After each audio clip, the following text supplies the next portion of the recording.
Snark Squad. I know we usually crown Sunday the absolute messiest day of the week, right? Right. I mean, thank you, St. Andy, for our weekly Bravo chaos. Praise be. Praise be, exactly. But the way TLC Tuesdays have been coming in so hot lately with this family drama. Oh, it's a tight race. It is becoming a very tight race. It really is. I mean, the generational trauma and just the sheer delusion.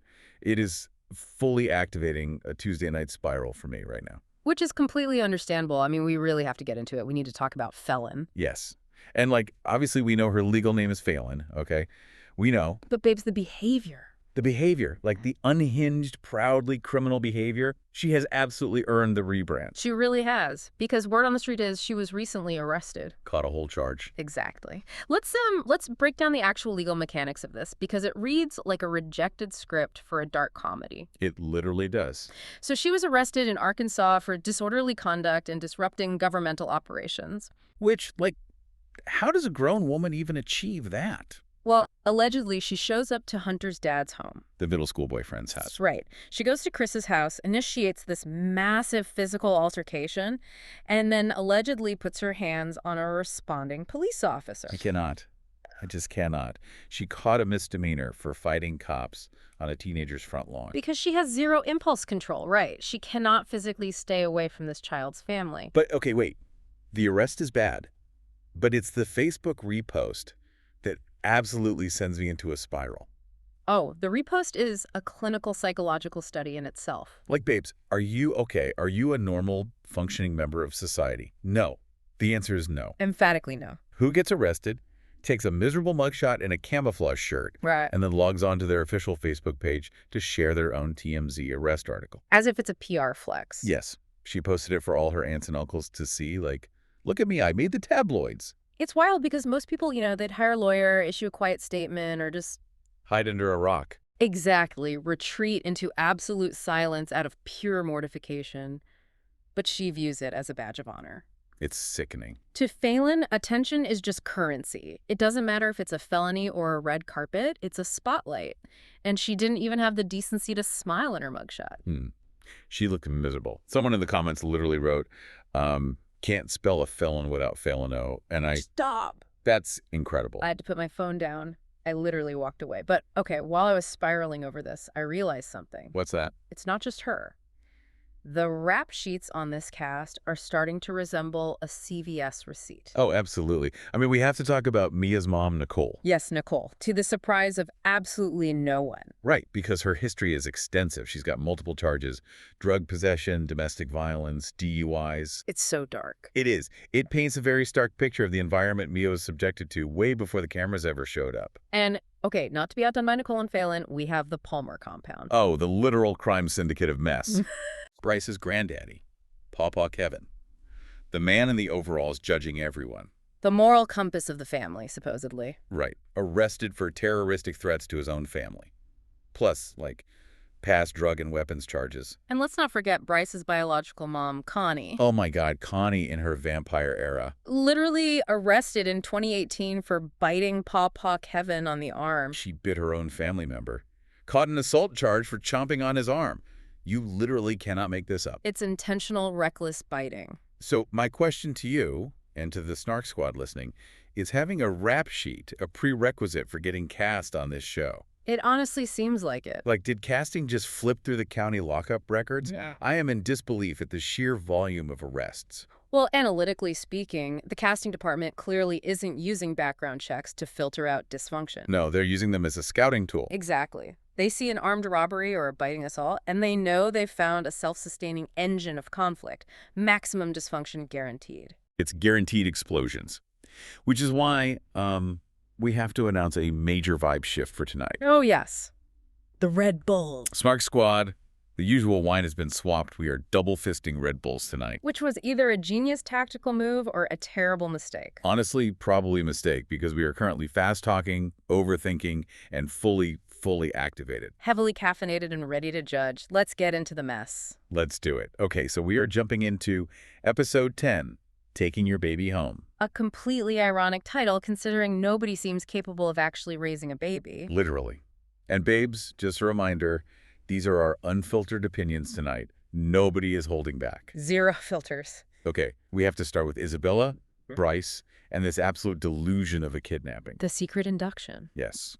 Isabella goes in for her induction, and she demands total secrecy from Bryce's family. A fascinating shift in the power dynamic. I was cheering. I was screaming at my TV. Good for you, Isabella. Yeah. Cut that cord yourself. Set that hard boundary. She essentially fired Bryce from the birth of his own child. Because she had to. But, like, Tasha's logic in the confessional. Isabella's mom. Oh, the probation logic. She literally says, I am on probation for aggravated robbery, and I don't want to risk fighting Bryce's family and going back to jail. Which, ironically, is the most responsible decision any adult has made all season. Right. It's so twisted. It really is a dark commentary when avoiding a felony probation violation is the pinnacle of responsible parenting. Which she knows herself. She knows if she sees Sue and Kevin, she's going to swing. Survival logic. She enforced a boundary to remove the catalyst. Meanwhile, the Palmer pity party back at their house. I cannot. Oh, roasting them is mandatory here. Sue's theatrical fake crying. It was so bad. She's sobbing without tears, claiming Isabella having a baby in private is akin to a kidnapping. She actually used the word kidnapping. A kidnapping. She is in a medically supervised hospital room, Sue. It's textbook narcissistic injury.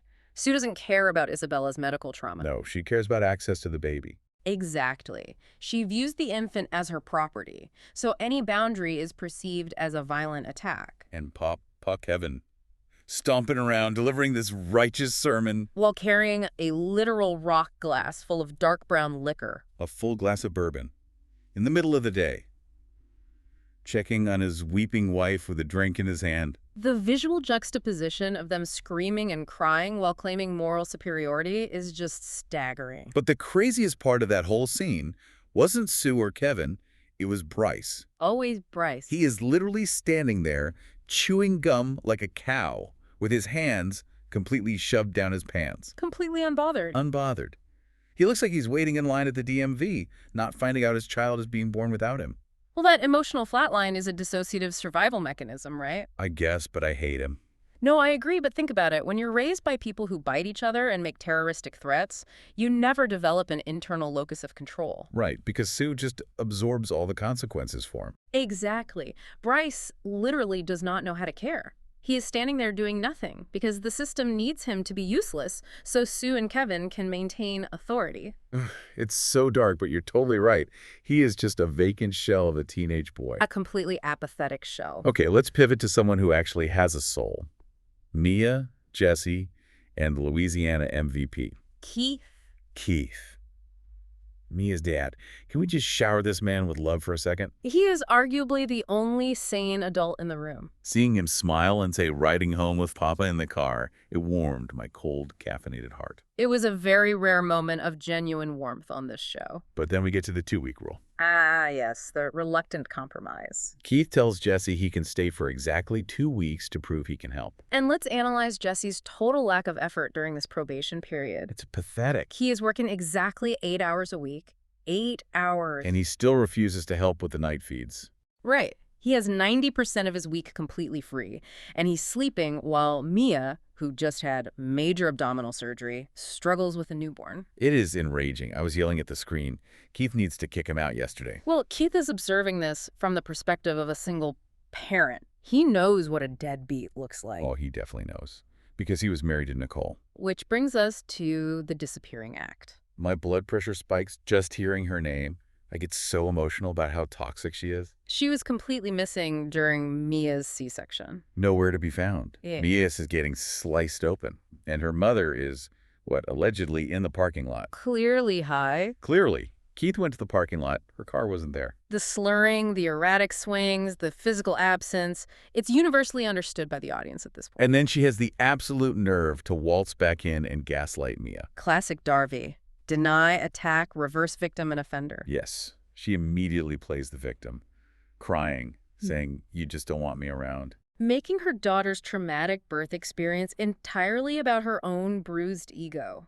It gave me such heavy Amber Portwood energy. That's a very accurate comparison. It's heartbreaking, you know? Yeah. Because you can see in Mia's eyes that she still just desperately wants her mom's love. Mia is heavily parentified. She's constantly managing Nicole's emotions. But Nicole only shows up to put on a show for the cameras. She doesn't actually want to do the work of being a mother. She wants the unconditional respect without performing any of the labor. Exactly. Okay, I need another sip of this Red Bull because we have to talk about Bella, Hunter, and the diabolical vasectomy plot. A completely different frequency of hillbilly madness. I mean, first of all, we celebrate the negative pregnancy tests. A collective sigh of relief. Seriously. Yeah. But the conversation surrounding it, I lost my mind. Bella's philosophy on birth control is a tragic indictment of the lack of sex education. She's eating a slice of pizza. Casually citing side effects is the reason she won't go on birth control. She's terrified of potential weight gain. Babes, a C-section is a major side effect. Tearing your anatomy is a side effect. She fundamentally doesn't grasp the biology. She just says, I want my next pregnancy to be planned. You are 15. You should be planning a sleepover, not an infant. It's a statistical guarantee that without intervention, she'll be pregnant again. And the adult's solution to this is what really broke my brain. The conversation between Phelan and Stacy. They literally suggest that 13-year-old Hunter should get a vasectomy. A surgical, semi-permanent alteration of a middle schooler's reproductive organs. Because they find the concept of parenting too difficult. Stacy explicitly says she'd sign the medical paperwork to have him fixed. Like he's a stray cat. Phelan says there's nothing we can do to stop them from having sex. Which is an absolute abdication of parental responsibility. Yes. Take the door off the hinges, take the mattress away, tell the boy to go home. But enforcing a boundary would require Phelan to act like a mother. Which she refuses to do. And that leads to this incredibly uncomfortable dynamic. The creepy obsession. It's skin-crawling. Phelan clearly wants to be with Hunter. It borders on emotional incest. She is in a competitive love triangle with her own teenage daughter. Even Bella's dad called it out. He did. He said, your mom can go with him. He knows. The husband knows his wife is obsessed with the child. Phelan isn't protecting Bella. She's competing with her. She fights cops to protect Hunter's honor. It's predatory. It's disgusting. CPS needs to be called yesterday. Okay, let's breathe and shift to Amya and Jose. And the family-sized chips. The go-kart wake-up call. Amya doesn't fit in the go-kart, which is sad.